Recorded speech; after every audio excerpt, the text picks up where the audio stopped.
ஆண்டவராய் இயேசு கிறிஸ்துவின் நாமத்தினாலே உங்கள் அனைவருக்கும் அன்பான நல்வாழ்த்துக்களை இந்த காலை நேரத்திலே தெரிவித்துக் கொள்கிறேன்.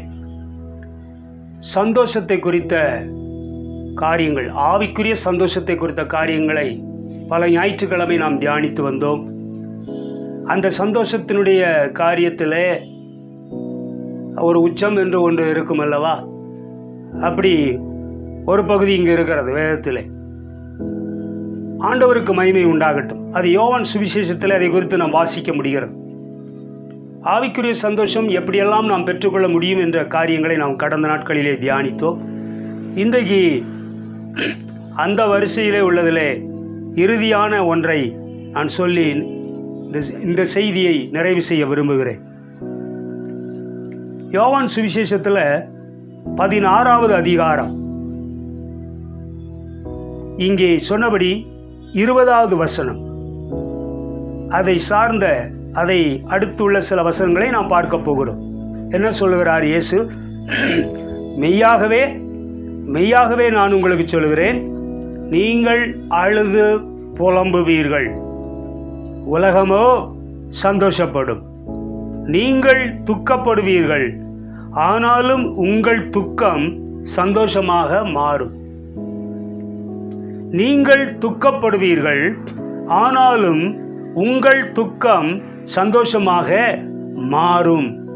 பாருங்க, இப்போ இயேசு சொன்னது உங்கள் துக்கம் சந்தோஷமாய் மாறும் என்று சொல்லுகிறார். இடத்துல அநேக இடங்களிலே இந்த வசனத்தை நாம் பார்க்க முடிகிறது. உங்கள் துக்கம் சந்தோஷமாக மாறும். சங்கீதத்திலே அப்படி இருக்கிறது. மாலையிலே அழுகை, மாலையிலே வேதனை, மாலை நேரத்தில் புலம்பல், இப்படியெல்லாம் இருக்கும். ஆனால் காலையிலே அது மாறி போகும். காலையிலே களிப்பு உண்டாகும் என்று சொல்லப்பட்டிருக்கிறது. இப்போ துக்கப்படுவீர்கள், துக்கப்படுவீர்கள், ஆனாலும் உங்கள் துக்கம் சந்தோஷமாக மாறும். உண்மையிலே ஆண்டவராய் இயேசு கிறிஸ்து அவர் அநேக மக்களுடைய துக்கம் துயரமான நேரங்களிலே அவர் வந்து ஆறுதல் செய்து அந்த துக்கத்தை அவர்களுக்கு சந்தோஷமாய் மாற்றி கொடுத்திருக்கிறார். அதில் எந்த மாற்று கருத்தும் இல்லை. ஒரு உதாரணத்துக்கு சொல்ல போனால், ஒருவேளை ஒருவர் கொடிய ஒரு வியாதியினாலே கஷ்டப்பட்டு கொண்டு இருக்கும் பொழுது, மருத்துவத்தினால் குணமாக்க முடியாத ஒரு சூழ்நிலை, இக்கட்டான சூழ்நிலை இருக்கும் பொழுது, ஒருவேளை அவர் இயேசுவை நோக்கி வேண்டுதல் செய்வாரேயானால், ஆண்டவர் இயேசு என்ன செய்கிறார்? அவருக்கு சுகம் கொடுக்கிறார்.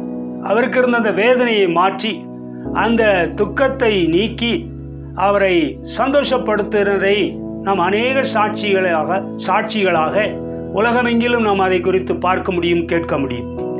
இதுபோல அந்த துக்கம் சந்தோஷமாய் மாறிவிடுகிறது. ஆனால் இது இப்படி இந்த பகுதியை வாசித்து பார்த்தா, இப்படி ஒரு வியாதியிலிருந்து குணமடைந்து சந்தோஷம் அடைகிறதை குறித்து இங்கே சொல்லப்பட்டிருக்கிறதா என்று பார்த்தால் நாம் இப்படித்தான் விளங்கி கொள்ள வேண்டியிருக்கிறது. காரணம் என்ன என்று சொன்னால், 16வது வசனத்தில் இயேசு இப்படி சொன்னார், நான் பிதாவினிடத்திற்கு போகிறபடியினால் கொஞ்ச காலத்திலே என்னை காணாதிருப்பீர்கள், மறுபடியும் கொஞ்ச காலத்திலே என்னை என்ன செய்வீர்கள்? காண்பீர்கள். இப்போ கொஞ்ச காலத்திலே என்னை காணாதிருப்பீர்கள், அப்புறம் என்னவா? மறுபடியும் கொஞ்ச காலத்தில் என்னை காண்பீர்கள் அப்படின்னு சொல்றார்.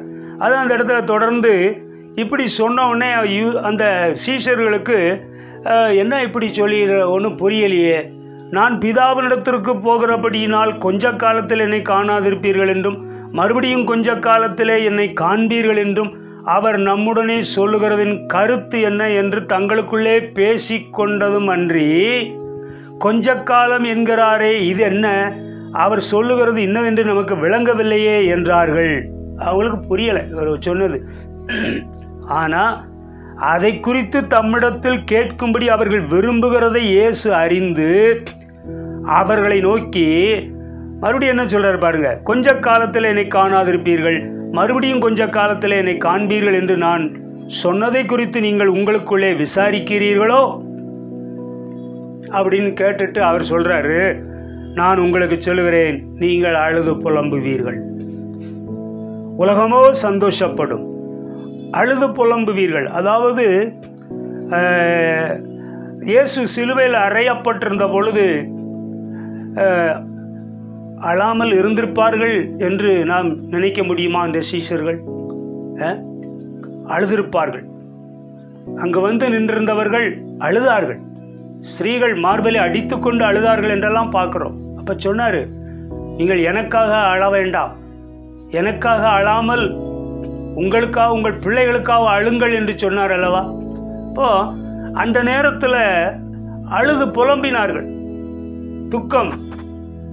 துக்கம் அங்கே இருந்தது.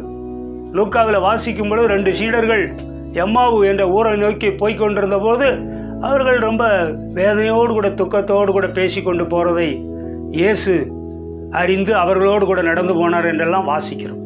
இப்போ இவ்வளவு ரொம்ப சோகமாக ஏதோ குறித்து பேசிட்டு போறீங்களா, என்ன விஷயம்னு சொல்லி கேட்டால் அதுக்கு பிற்பாடு அவங்க சொல்கிறாங்க. இயேசு சிலுவையில் அறையப்பட்ட விஷயத்தை அங்கே சொல்கிறத நம்ம பார்க்குறோம்.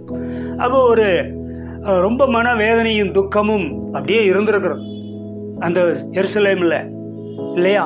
அப்போ அழுது புலம்பினார்கள். உலகமோ சந்தோஷப்பட்டது. இந்த பிரதான ஆசாரியர்கள் இவரை கொலை செய்ய வேண்டும் என்று, அவனை கொலை செய்யும் என்று கூச்சல் போட்டார்கள் அல்லவா? அவங்கெல்லாம் என்ன செய்திருப்பாங்க? சந்தோஷப்பட்டிருப்பாங்க. ஏன்னா இயேசுவை சிலுவையில் அடிச்சிட்டோம்ல, நாம் நினைச்சது நடந்து விட்டது. பொய் சாட்சிகளை ஏற்படுத்தி இயேசுவை நாம் நினைச்சிட்டோம், ஆளை காலி பண்ணிட்டோம், முடிஞ்சது, அவனுடைய சாப்டர் முடிந்தது என்று சொல்லி கண்டிப்பாக சந்தோஷப்பட்டிருப்பார்கள். அதான் உலகம். அந்த உலக மனிதர்கள் அவரை கொலை செய்ய வேண்டும் என்று சொல்லி பலமுறை யோசித்த யூதர்கள், அந்த யூத தலைவர்கள், இப்படிப்பட்ட அந்த குரூப் இருக்கு இல்லையா, இவங்களுக்கெல்லாம் ஒரு பெரிய சந்தோஷம்தான் இருந்திருக்கும். ஏன்னா நினைச்சபடி நம்ம என்ன செஞ்சிட்டோம்?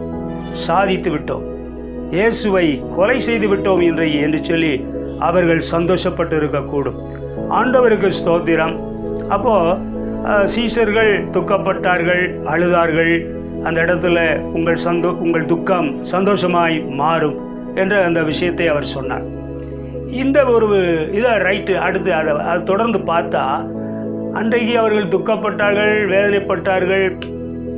அப்புறம் இயேசு உயிரோடு எழுந்த பிற்பாடு அவர் சீஷர்களுக்கு காட்சி கொடுத்தார் என்றெல்லாம் நாம் வாசிக்கிறோம்.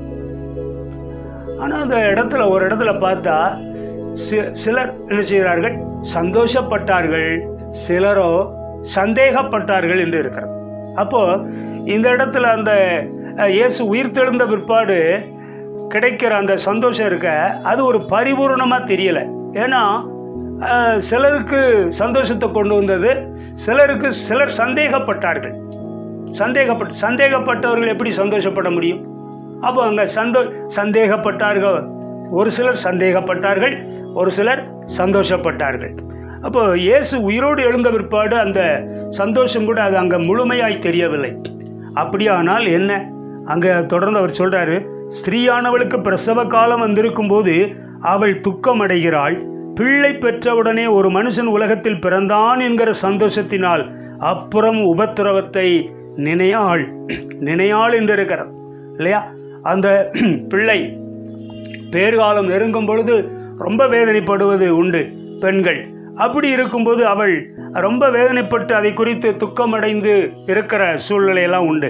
ஆனால் பிள்ளை பெற்ற உடனே, அந்த பிள்ளை பெறுவதற்கு முன்பதாக இருக்கிறதான அந்த வலியெல்லாம் சகித்து கொண்டு பிள்ளையை பெற்ற உடனே ஒரு மனுஷன் உலகத்தில் பிறந்தான் என்கிற சந்தோஷத்தினால் அதற்கு முன்பு அவள் பட்ட உபத்திரவத்தை எல்லாம் அவள் நினைக்கிறதே கிடையாது. அந்த குழந்தையை பார்த்த பிற்பாடு அவள் சந்தோஷம் அடைகிறாள். இதை அப்படியே சொல்லிட்டு வர்றாரு. அதன் பிற்பாடு என்ன பாருங்க, அதுபோல நீங்களும் இப்பொழுது துக்கமடைந்திருக்கிறீர்கள். நான் மறுபடியும் உங்களை காண்பேன், அப்பொழுது உங்கள் இருதயம் என்ன செய்யும்? சந்தோஷப்படும். உங்கள் சந்தோஷத்தை ஒருவனும் உங்களிடத்திலிருந்து என்ன செய்ய மாட்டான்? எடுத்து போட மாட்டான், இல்லையா? இப்போ நீங்கள் துக்கமடைந்திருக்கிறீங்க, நான் மறுபடியும் உங்களை காண்பேன். இயேசு கிறிஸ்து இந்த பகுதியில் நம்ம அப்படி படித்து பார்க்கும்போது, அதாவது எருசலேமுக்கு போகிறேன், அங்கே என்னை பாவிகள் கையில் ஒப்பு கொடுப்பார்கள், அவர்கள் தங்களுக்கு இஷ்டமானபடி எனக்கு செய்வார்கள், சிலுவையிலே கொலை செய்வார்கள், கொலை செய்வார்கள், 3ஆம் நாள் ஆனாலும் உயிரோடு எழுந்திருப்பேன், இப்படிப்பட்ட காரியங்கள் எல்லாம் சொல்லும்போது சிலருக்கு அது கொஞ்சம் அந்த நேரத்தில் துக்கமாக வேதனையாக தான் இருந்துச்சு. இப்போ பாருங்க, இப்போ நீங்கள் துக்கமடைந்திருக்கிறீர்கள், நான் மறுபடியும் உங்களை காண்பேன், அப்பொழுது உங்கள் இருதயம் என்ன செய்யும்? சந்தோஷப்படும். இப்போ எப்படி எடுத்துக்கிறது இல்லையா? மறுபடி கண்டார் என்றாலும் உண்மைதான், வந்து தரிசனம் கொடுத்தார், காட்சி கொடுத்தார், அப்புறம் போயிட்டார், பரலோகத்துக்கு போயிட்டார். ஆனால் இதனுடைய இந்த பகுதி பாருங்க, நான் பிதாவினிடத்திற்கு போகிறபடியினால் கொஞ்ச காலத்திலே என்னை என்ன செய்வீர்கள்? காணாதிருப்பீர்கள். கொஞ்ச காலங்கிறது இப்போ இந்த 2000 வருஷத்தை அவர் சொல்றார். கொஞ்ச காலம் என்னை காணாதிருப்பீர்கள் இல்லையா? மறுபடியும் கொஞ்ச காலத்தில் என்ன செய்வீர்கள்? காண்பீர்கள். இந்த பீரியட் இப்போ சபைக்கான காலம், கிருபையின் காலம். அப்போ கொஞ்ச காலம் என்னை காணாதிருப்பீர்கள், மறுபடியும் என்னை என்ன செய்வீர்கள்? கொஞ்ச காலத்திலே காண்பீர்கள். இயேசு கடைசியில் என்ன சொன்னார்? சீக்கிரமாய் வருகிறேன்னு சொல்லிட்டு போனார். இதுபோல அவருக்கு இந்த 2000 வருடங்கள் என்பதெல்லாம் 2 நாள் மாதிரி. அதனால் அது ஒரு பெரிய காரியமே இல்லை. அப்போ கொஞ்ச காலம் என்னை காணாதிருப்பீர்கள், அப்போ மறுபடியும் என்னை காண்பீர்கள் என்று சொல்லும் பொழுது இயேசு கிறிஸ்து அவர் மத்திய வானத்திலே வருவார், திரும்ப வருவார் இல்லையா? மறுபடியும் அவர் வரும் பொழுது இப்போ எப்படி இருக்குமா? இந்த ஆண்டவருடைய பிள்ளைகள் எல்லாம் இயேசுவை ஏற்றுக்கொண்டது நிமித்தம் பட்ட பாடுகள், துன்பங்கள், வேதனைகள் எல்லாம் இன்னைக்கு அணிஞ்சிரும், பஞ்சா பறந்து போயிடும், எல்லாம் மறைந்து போய்விடும். அவரை பார்க்கும் பொழுது எல்லாமே மறைந்து போய்விடும். அங்கே சந்தோஷம் மட்டும் அங்கே நிற்கும், சந்தோஷம் மட்டும் நிலைத்து இருக்கும். அது எப்படி இல்லையா? அந்த சந்தோஷத்தை ஒருத்தனை என்ன செய்ய முடியாதான்? எடுத்து போட உங்களிடத்திலிருந்து எடுத்து போட மாட்டான். ஏன்னா அது ஒரு நிரந்தரமான சந்தோஷம், நித்தியமான சந்தோஷம். இயேசுவை பார்க்கும் பொழுது அந்த நிரந்தரமான சந்தோஷம் நமக்கு கிடைக்கும். ஆகவே இந்த உலகத்தில் நமக்கு பல போராட்டங்களும், பல கஷ்டங்களும், நிந்தைகளும், அவமானங்களும், வேதனைகளும், துக்கங்களும், துயரமான காரியங்களும், பல விஷயங்கள்லாம் எல்லாம் இருந்தாலும் கூட ஒரு நாள் வரும். அதான் என் நேசர் எப்பொழுது வருவார் என்று காத்திருக்கிற அந்த மணவாட்டியை போல ஆண்டவருக்கு ஸ்தோத்திரம். சபையானது அவருடைய வருகைக்கு காத்திருக்கும் பொழுது அவர் வரும் நாளிலே தன்னுடைய மணவாட்டியை தன்னிடமாய் சேர்த்து கொள்வார். சபையானது சேர்த்து கொள்ளப்படும். அப்பொழுது சபையானது என்ன செய்யும்? கண்டிப்பாய் அவரை பார்த்து என்ன செய்யும்? சந்தோஷப்படும். ஆண்டவருக்கு ஸ்தோத்திரம். அது நித்தியமான சந்தோஷமாய் இருக்கும். அது விலகாது, குறையாது, எடுத்து போடப்பட முடியாத சந்தோஷமாய் அது இருக்கும் என்பதில் எந்த சந்தேகமும் இல்லை. ஆகவே இந்த சந்தோஷமான, ஆவிக்குரிய சந்தோஷமான காரியங்களுடைய ஒரு உயர்ந்த நிலையில் இருக்கக்கூடியது இறுதியிலே இயேசுவை நாம் சந்திக்கும் பொழுது நமக்கு கிடைக்கிற மகா பெரிய சந்தோஷம். ஆண்டவருக்கு மகிமை உண்டாகட்டும். அந்த சந்தோஷத்தை நாம் பெற வேண்டும், அடைய வேண்டும். இதற்காக ஜனங்களை கிறிஸ்துவுக்குள்ளே கொண்டு வர வேண்டும், அவர்களை ஆயத்தப்படுத்த வேண்டும். கர்த்தர் தாமே நமக்கு உதவி செய்வாராக. ஜெபம் செய்வோம். நல்ல தேவனை நாங்கள் உம்மை துதிக்கிறோம், ஸ்தோத்திரிக்கிறோம். இந்த நாளுக்காய் நன்றி சொல்கிறோம். இந்த நாளிலே விசேஷமாக இந்த யோவான் சுவிசேஷத்திலிருந்து நாங்கள் வாசித்து அப்பாவுடைய வருகையிலே எங்களுக்கு கிடைக்கப் போகிற மகா பெரிய சந்தோஷத்துக்காக உமக்கு நாங்கள் நன்றி சொல்கிறோம். இது ஆவிக்குரிய ரீதியான மிகவும் மிகவும் ஆண்டவரே உன்னதமான ஒரு அற்புதமான சந்தோஷத்தை நீர் எங்களுக்கு தர வல்லவராய் இருக்கிறீர். அதற்காக நீர் எங்களை தெரிந்து கொண்டீர், நீர் எங்களை அழைத்திருக்கிறீர். எங்களை ஆண்டவரே எங்களுடைய பாவங்களை மன்னித்திருக்கிறீர், எங்களை பரிசுத்தமாக்கி இருக்கிறீர், எங்களை தகுதிப்படுத்தி கொண்டு இருக்கிறீர். அதற்காக உமக்கு நாங்கள் நன்றி சொல்கிறோம். தொடர்ந்து இந்த வார்த்தைகளை கேட்ட அனைவரையும் தேவன் ஆசீர்வதித்தவர்களும், அவர்கள் அனைவரும் உம்முடைய வருகையிலே மத்திய வானத்தில் வந்து உம்மை சந்தித்து ஆண்டவரே பெருமகிழ்ச்சி அடைய கர்த்தர் உதவி செய்தவர்களும் இயேசு கிறிஸ்துவின் இன்ப நாமத்திலே வேண்டிக் கொள்கிறோம் ஜீவனுள்ள பிதாவே. ஆமென். ஆமென்.